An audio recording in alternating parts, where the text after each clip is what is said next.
continuar assistindo as famílias com a parte básica, material, mas também, principalmente, aqui na nossa casa, a assistência é para a parte espiritual. Todos que aqui chegam em busca do que quer que seja, são abraçados pelos mentores amigos, são envolvidos carinhosamente. Nesse momento, nós estamos aqui, não estamos sozinhos, nossos mentores estão conosco, nossos mentores vibram por nós e desejam sempre o nosso melhor. Então, junto com eles, nós agora elevamos o pensamento ao alto, sentindo a luz do Mestre e dizemos a eles: Mestre querido, aqui estamos nós nessa casa de oração que trabalha em seu nome, pedindo a sua bênção, pedindo a sua proteção. Se conosco, que nós consigamos entender as lições da noite e consigamos também assimilar essas energias amorosas, já que ao sairmos levemos conosco a alegria, a compreensão e a esperança. Se conosco. Graças a Deus. E assim, agora vamos envolver a nossa amiga Beth, que vai trazer a lição da noite. Boa noite a todos. Boa noite. Alegria estar aqui nessa casa tão acolhedora. Bom, nós vamos falar sobre prevenção do suicídio na infância, suicídio infantil.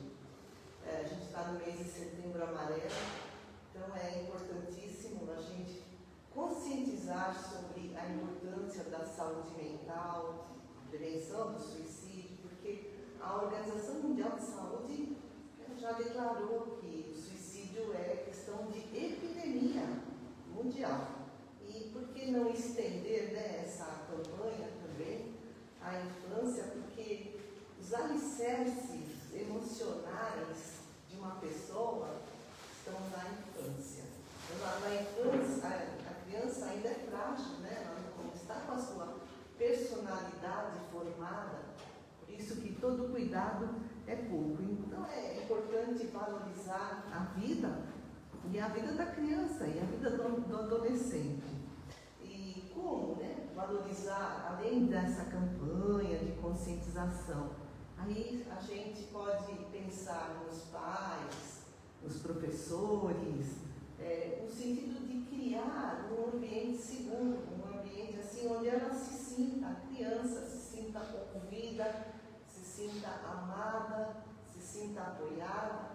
Elas precisam saber que os seus sentimentos são válidos, que ela pode ficar triste, que ela pode ficar com raiva. Aí tem um filme Divertidamente 2 que está passando, né? Eu acho que ainda lá nos cinemas. Nossa, dá uma aclarada, né? Desmistifica, assim, eu não posso ficar com raiva. A raiva brota. Agora o que a gente faz com a raiva é diferente, né? Aí está na nossa livre escolha. Então, ela precisa, né, saber que pode falar do que sente, né? Sem crítica, sem condenação, para que ela se torne mais resiliente diante dos obstáculos que vão surgir ao longo de sua caminhada, para que ela se torne mais saudável. Mas, por que as crianças, os adolescentes, a gente vai falar de criança, por que eles se suicidam? Porque a dor é muito grande. O suicida, ele não quer se matar. Mesmo no caso da criança, o suicida quer se livrar da dor. E ninguém pode aquilatar a dor do outro. Ah, mas você está sofrendo só por causa disso? Só porque seu cachorrinho morreu? Né? Ninguém pode julgar a dor do outro. E antigamente tem uma questão assim que se agravou hoje em dia, porque segundo as pesquisas, o número de suicídios vem aumentando, inclusive de crianças. Então, uma coisa que acontece hoje em dia, que no passado, as crianças, elas saíam da escola, elas iam encontrar com os amiguinhos na rua, ou no parque, na praça, um ia na casa do outro. Eles tinham esse convívio presencial, trocavam ideias, falavam de seus segredos. Hoje em dia, o que se tem são amigos virtuais, mas lá na internet, a criança, não vai colocar, né, assim, publicamente, os seus medos, as suas inseguranças. Então, hoje em dia, diminuiu muito, praticamente, né, na internet é impossível essa troca de intimidade, essa troca de confidencialidade. Então, esse é um dos fatores pelos quais também aumenta o número de suicídios, tanto em adultos como em crianças.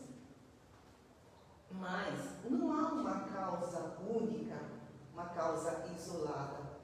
O suicídio é multifatorial, né? São muitos fatores que levam a esse fim.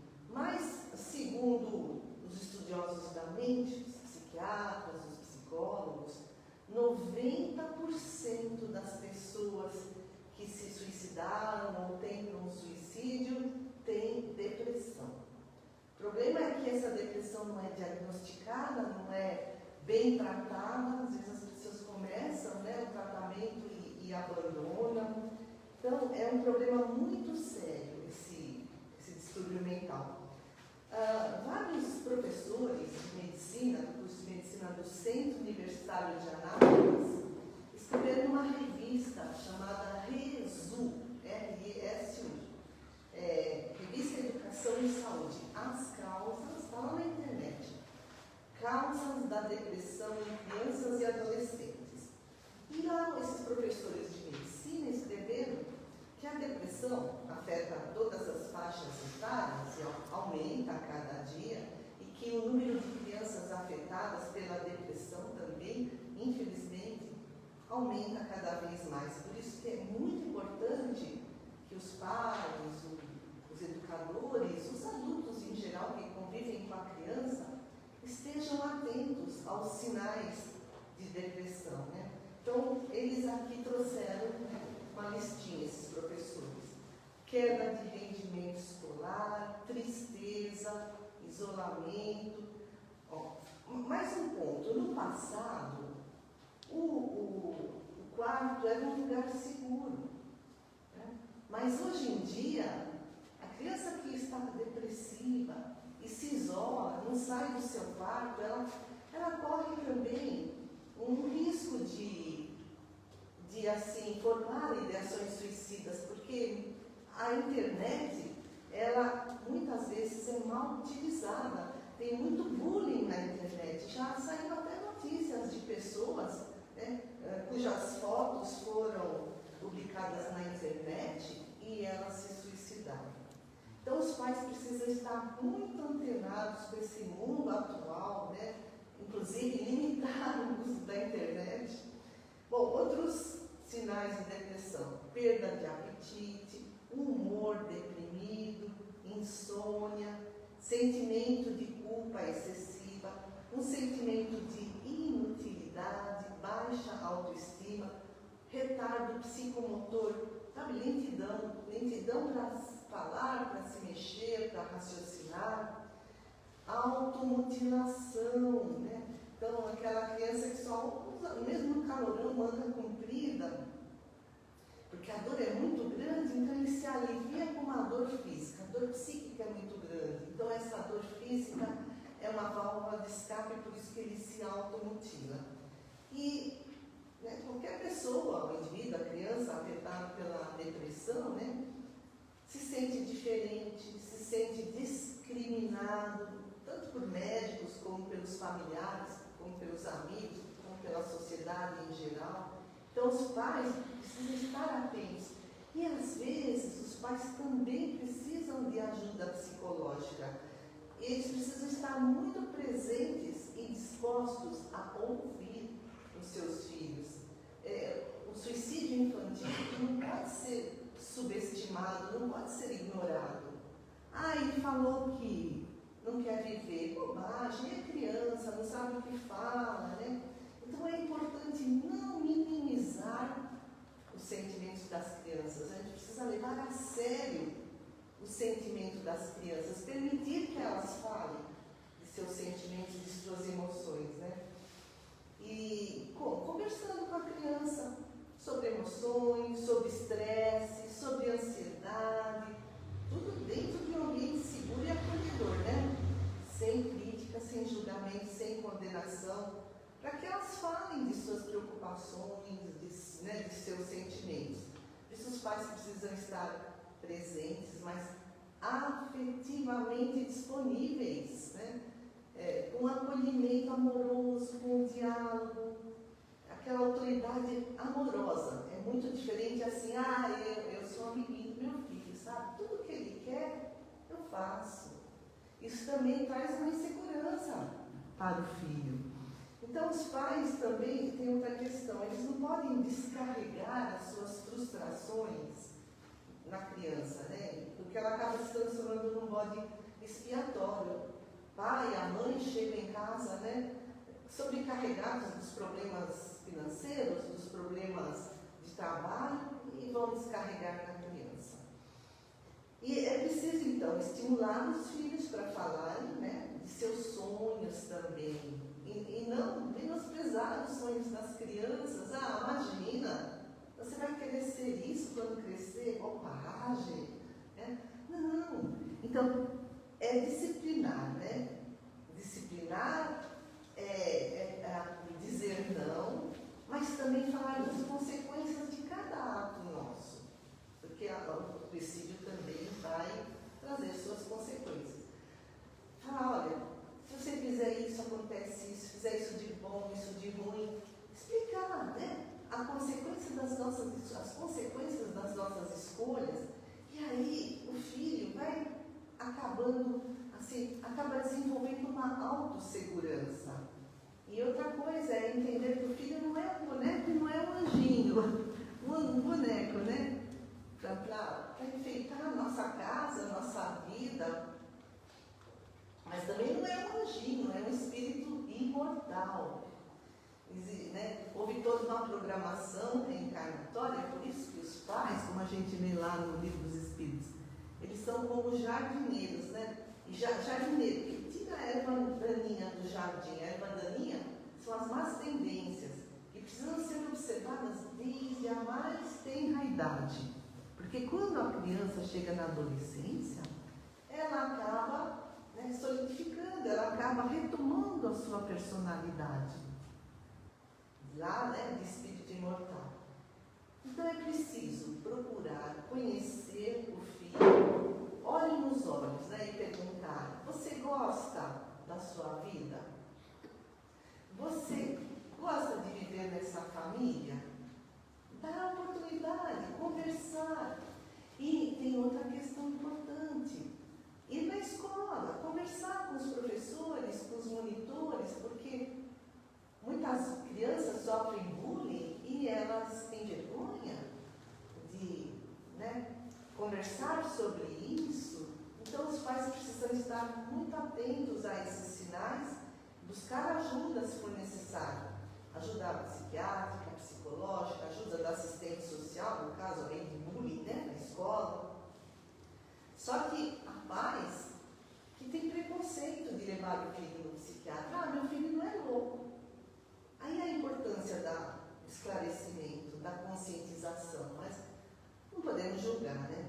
E esses professores lá da Faculdade de Medicina, lá de Anápolis, eles, olha que interessante, eles dizem que muitas vezes a religião atrapalha esse entendimento, porque a má interpretação de conceitos religiosos pode promover uma exclusão social, sabe? A não aceitação do tratamento. Então são aqueles pais fechados em suas crenças dogmáticas, né, impostas, que têm dificuldade de aceitar o estado do seu filho. Meu filho é deprimido, imagina, meu filho com suicídio. imagina, essa coisa, né, do demo, vocês que estão falando, né? Então, olha, quanta coisa envolvida, né, na vida das crianças. Então, como a depressão é a causa de 90% do suicídio, então os fatores que levam à depressão, o desamparo, ela se sentir desamparada, mesmo rodeada de adultos, mas será que ela tem esse acolhimento afetivo? A insegurança, muitas vezes, principalmente quando chega na adolescência, jovem, né, ele não aceita a sua aparência, o seu corpo, né, aquela insatisfação pessoal e todas essas dificuldades de relacionamento familiar, né, que eles apontaram. Bom, o suicídio é uma transgressão às leis de Deus, né? E quando, né, acontece, o sofrimento não recai somente naquele que tirou a sua própria vida, mas também dos familiares, né, dos amigos. Aí a importância de conhecer as leis de Deus, aí a importância do evangelho no lar, a importância da evangelização infantil, a importância da mocidade espírita, para se conhecer as leis de Deus, né? A Joana de Ângeles, no livro Em Busca da Verdade, olha que coisa linda que ela escreve, essa comparação, que a existência humana é como o curso do rio que busca o mar. Então, a nascente do rio, né, aquele fiozinho de água escondido entre as pedras, né, é aparentemente frágil. Mas o rio vai recebendo os afluentes, vai aumentando o seu volume de água, vai vencendo os obstáculos do caminho, até chegar no mar, no oceano. E os afluentes são as nossas experiências, ao longo de toda a nossa vida, que nos proporcionam aprendizagem, que aumentam a nossa bagagem, intelecto, moral, né? E essa força do volume da água é um amadurecimento psicológico, né, que nos ajuda a vencer os impedimentos, os obstáculos, né, que a vida acaba nos trazendo. A Joana escreve: mede-se a estrutura moral não pelos êxitos, mas pelo empenho no prosseguimento das lutas diárias. Isso é um amadurecimento psicológico. É o rio que vai recebendo seus afluentes. Então, aquela nascente frágil é a nossa criança, né? Desde que nasce. E que experiências nós estamos oportunizando na vida delas? Pelo menos aquilo que está ao nosso alcance, né? Bom, ao longo da nossa jornada evolutiva, a gente, né, comete muitos equívocos. A gente acaba, volta e meia, se afastando das leis de Deus. É como a ovelha que se afasta do rebanho e o pastor vai lá, vai buscar a ovelha. E também aqui a Joana fala que o pastor representa a nossa consciência. A nossa consciência numa atitude maternal, não de fixar-se na culpa. Mas quando a gente reincide no erro, o pastor, a nossa consciência, se torna mais vigilante. Então, né, o pastor tem o cão, tem o cajado. Então, o pastor é essa consciência vigilante que impõe sofrimentos. Os sofrimentos que se encarregam de apontar, né, o rumo certo, de encontrar-se o que foi extraviado lá no passado, foi deixado na retaguarda. E a Joana fala também para a gente tomar a nossa própria cruz, né, e segui-lo. E ele propõe conquistar a autoconsciência, assumirmos as nossas próprias responsabilidades, buscar o ser em vez do ter e do parecer. Porque a vida não é só sensação, né? É o que eu vejo, o que eu toco, o que eu cheiro, o que eu ouço. Não é só o ter. A vida é principalmente emoção, é o ser. E o ser é mais psicológico do que fisiológico. E existe um conflito ainda, né? Aqui dentro de nós, né? Entre o ter e o ser. E aí a Joana de Ângeles traz um alerta aos pais. Educa-se a criança para ter, para triunfar na vida, para possuir, para gozar.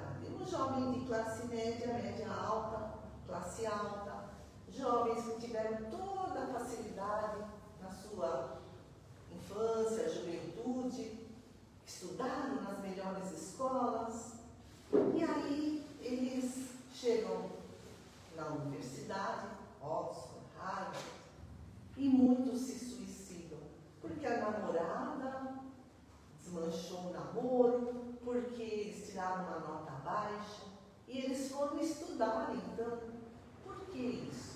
É porque esses jovens não tinham resiliência, eles tiveram uma vida tão fácil, eles eram considerados especiais, né? Tiveram tudo de mão beijada e não aprenderam com os nãos da vida, com os reveses da vida, se tornaram muito frágeis e diante de qualquer obstáculo, então, né, cometem esses desatinos.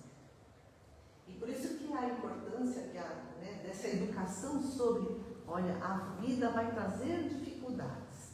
E a Joana fala, né, que muitas pessoas têm uma visão neurótica do mundo, uma visão neurótica de Deus, assim, como se Deus tivesse a obrigação de atender todos os nossos desejos, todos os nossos caprichos. Muitas pessoas acreditam nisso. Ela fala que o homem espera milagres, porque acha-se um ser excepcional, um ser, né, privilegiado, e que Deus é Pai, que deve atender tudo que Ele pede. E quando não atende, aí vem a descrença, a decepção, a amargura, e aí a Joana fala, é a criança interior ferida, é um adulto, mas a sua criança interior, né, de querer tudo para si, um egocentrismo, né, que é próprio das crianças, está ferida, porque não teve os seus desejos atendidos. Por isso, a importância da educação do espírito, né? Entender que a gente volta e meia cai na culpa, né? Que é o cair em si, né? Depois de reconhecer os próprios erros, mas não parar por aí, ir em busca da reabilitação, da recomposição dos danos, das reconciliações, né? Dos perdões, e libertarmos do ter, né? Do ter, do padecer. E é necessário uma constante vigilância, né, com o que nós somos e não com a nossa aparência. No mundo de hoje, é o mundo das ilusões, o mundo né, do espetáculo, o mundo das aparências. É tão fácil cair nisso. Quem somos? Não é o que os outros enxergam da gente. Não é o que eu me mostro para os outros, com a minha roupa, com o meu cabelo, com os meus títulos, com a minha profissão, com o meu salário. Quem eu sou, isso é a educação do espírito.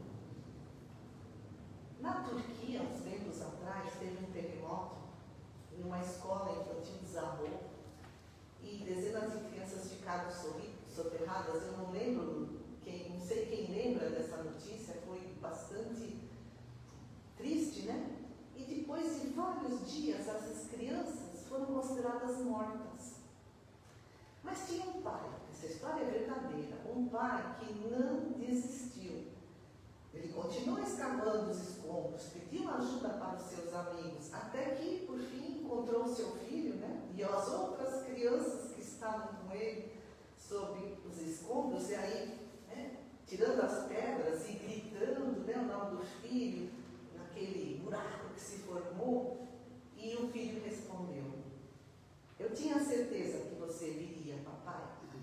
Então, durante os dias que eles estiveram soterrados, essa criança transferiu essa confiança para os seus amiguinhos, e eles sobreviveram, eles ficaram, né, sem água, sem alimentação, no escuro, né? Aí a Joana de Ângeles adverte, né? No entanto, quando a criança, como, né, vimos aqui os professores comentando, e a Joana de Ângeles também, quando a criança é estigmatizada, quando ela é punida, ela passa a não acreditar mais nos seus próprios valores, ela não tem mais estímulo para avançar, para crescer, para ela nessa situação está mortalmente ferida. O seu psique está mortalmente ferido. Não no físico, né? O físico depois será uma consequência de todo esse distúrbio mental. E aí, essa criança, ela acaba carregando essa marca, né? Essa marca de estar mortalmente ferida, de criança ferida, e ela vai se tornar um jovem, um adulto rebelde, cruel, cínico, destituído de sentimentos bons. Olha o que a Joana escreve, a Joana de Ângeles. Essas crianças, que se tornaram esses jovens rebeldes, foram asfixiados sob o lixo da perversidade dos pais ou dos adultos que a insultaram, que a menosprezaram, que a condenaram. É forte isso, né? É um puxão assim nas duas orelhas para a gente ficar pendurado. E também há pais que projetam nos filhos as suas próprias aspirações, as suas insatisfações, esperando uma compensação, né? Quando os filhos se tornarem crescidos. Eu não consegui ser médico, mas o meu filho vai ser. Mas quando os filhos seguem os seus próprios caminhos, ali os pais ficam atormentados, se sentem abandonados, depressivos, perdem até um sentido de existência. Então, essa educação infantil é feita de ilusões, né? Essa educação que valoriza os bens terrenos, a fama, o sucesso profissional. E quando a pessoa chega assim, num patamar máximo, né, de conquista, de sucesso, de riqueza, de fama, e não encontra um nível mais elevado para conquistar, aí vem o desinteresse, a perda de sentido na vida. E a gente vê quantas pessoas famosas e ricas que também se suicidam porque entraram nesse tédio. E a Joana fala que à medida que a religião se enfraqueceu nas famílias, a gente lembra do Evangelho lá, né?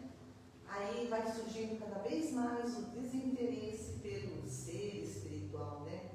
E a religião é uma religação com Deus, com o ser superior, com o Deus transcendente. É uma religação com a imago Dei, né? Com Deus em nós, o Deus imanente, que nos dá a possibilidade de acreditar nas nossas próprias capacidades e desabrochá-las para ouvir a ser, né? E para isso, a base é o amor, a educação, a convivência social. Por isso os pais têm essa missão sagrada, né? Confiada por Deus, de orientar os seus filhos para se tornarem pessoas íntegras, honestas, fraternas e felizes. Amigos queridos, agradeço a atenção de vocês e até a próxima.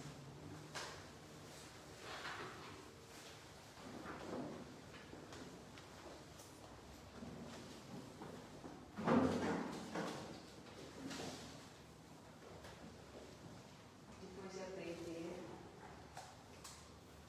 mais ou menos como é que funciona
feita a vossa vontade, assim na terra como no céu.